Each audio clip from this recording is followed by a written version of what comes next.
très souvent, les migrants apportent avec eux un niveau d'éducation, un niveau d'expérience professionnelle qui est assez élevé. Et notamment les femmes migrantes, on se rend compte qu'elles sont souvent plus éduquées, enfin elles ont un niveau d'éducation plus élevé que la population locale, que les femmes locales et que les hommes migrants. Donc malheureusement, ce niveau de qualification, il ne se traduit pas par un niveau d'emploi correspondant. Et on voit qu'il y a souvent des difficultés à trouver un emploi qui corresponde à ce niveau de compétences. Et que beaucoup de femmes migrantes, parfois très qualifiées, des médecins, des ingénieurs, des professeurs, se retrouvent dans des niches d'emploi, que ce soit la garde d'enfants ou les services à la personne, le nettoyage.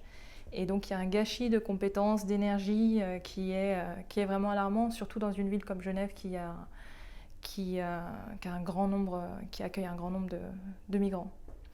Donc on s'est rendu compte que cette situation-là de déqualification pouvait avoir un impact très fort sur les individus. En plus du coût économique et du coût social que ça a, le coût humain. Et donc on a voulu faire une recherche spécifiquement sur cet aspect humain, sur cet aspect de bien-être, l'impact de la déqualification sur le bien-être des femmes, ici à Genève. Et Découvrir nous a beaucoup aidé à nous mettre en contact avec les femmes qui vivent ces situations-là, à comprendre plus le parcours des femmes migrantes à Genève, des femmes migrantes qualifiées. Et donc ça a donné un projet de recherche vraiment très intéressant. Et on s'est vraiment rendu compte de cette population négligée, oubliée et du gâchis que ça représente au niveau social et économique. On s'est rendu compte qu'il y avait un assez haut niveau d'anxiété et de mal-être parmi ces femmes, mais pas du fait d'occuper un emploi qui soit sous-qualifié.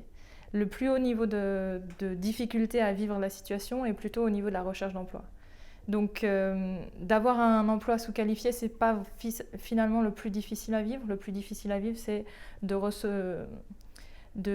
la recherche infructueuse, d'envoyer des milliards de postulations et sans jamais avoir le moindre retour, de sentir que les études obtenues à l'étranger ne sont absolument pas prises en compte ici, que les employeurs ont une méconnaissance des qualifications chez les migrants. Donc ça, c'est quelque chose de très très dur à vivre et au final, cette difficulté s'accumule au point où le moment où on finit par obtenir un emploi, même s'il est très socialement dévalué, qui rapporte très peu d'argent et qu'il est très difficile, finalement, au moment où on obtient cet emploi, il y a quand même un soulagement, tellement la recherche d'emploi est difficile. Donc on voit des personnes qui finissent par complètement gommer leur diplôme de leur CV parce qu'ils se rendent compte que ça ne sert à rien, qu'il vaut mieux chercher un emploi en tant que femme de ménage ou babysitter, sans même mentionner qu'on est ingénieur parce que ça n'a aucune importance. Donc c'est vraiment une situation qui est regrettable au niveau de cette perte des acquis, des connaissances.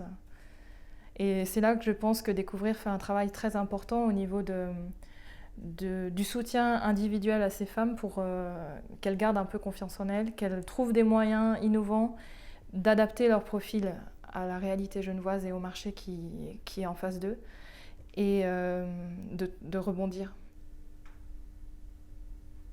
Il y a autant de profils qu'il y a de migrants, donc je ne veux pas généraliser en disant que la migration apporte des compétences en soi.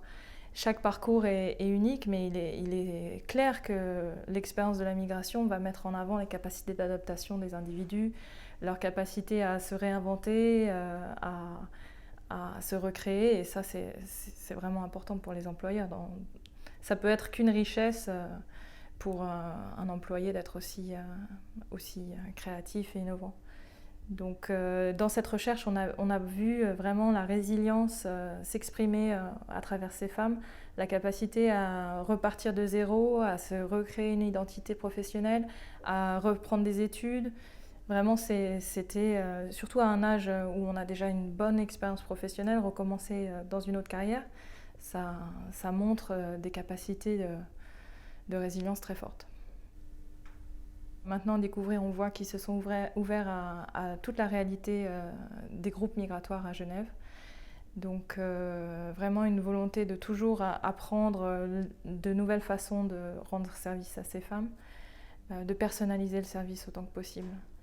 Et je pense que ça se sent dans l'ambiance de l'équipe et de vraiment prendre en compte les individualités.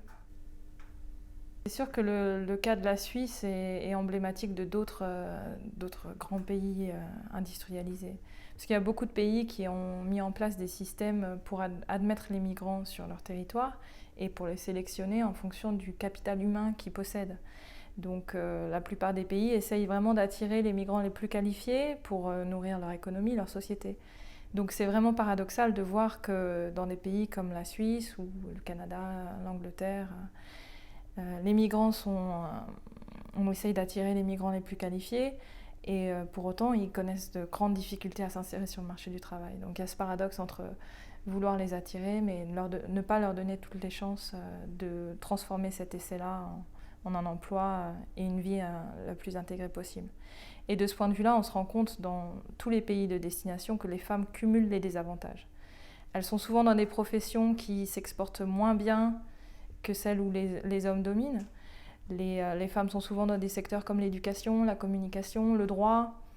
C'est des secteurs qui sont souvent définis dans un pays et qui ne s'exportent pas très facilement. Donc ça, c'est une question en particulier qui ferait que les femmes cumulent des désavantages. Et donc la question vraiment des femmes qualifiées et leur intégration dans le marché du travail, ça concerne la plupart des pays industrialisés. Et à l'OIM, on essaye d'attirer plus l'attention sur ce groupe de migrants-là et sur le gâchis que ça représente parce qu'elles disposent de compétences qui pourraient faire la différence.